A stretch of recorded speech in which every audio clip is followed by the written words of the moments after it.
শুভ সকালের নাস্তা নিয়ে চলে এসেছি। কিসের নাস্তা?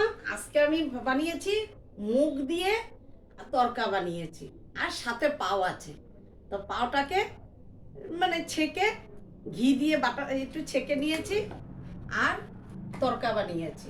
তরকার এই যে কেমন হয়েছে তরকার রেসিপিটা, চটজলদি রেসিপি। আগের দিন ভিজিয়ে রেখেছি মুগটাকে, ওর চলে এসছিল সাদা, ওর ঝাড় মানে গাছের আসে। তবে এই যে বেড়ে নিয়েছি পাওটাকে, আর তার পাওয়ের মাঝখানটা একটু কেটে দিলে বড়া পাও, যদি আলু সিদ্ধ করে আলুর চপ বানিয়ে দিলে এটাকে হয়ে গেল বড়া পাও। মহারাষ্ট্রের ফেভারিট রেসিপি।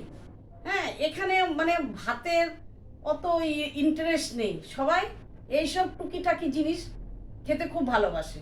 তবে আজকে নিয়ে এসেছি পাও মানে পাও নিয়ে এসেছি আর তরকা নিয়ে এসেছি। তো কেমন হয়েছে একটা চামচ দিয়ে দিলাম। কেমন হয়েছে আমার লাইক করবে, শেয়ার করবে, কমেন্টস করবে। আমার ইউটিউব চ্যানেলটা একটু দেখে নিও, ওইখানে একটু ব্লেন বাটনটা একটু দাবিয়ে দিও।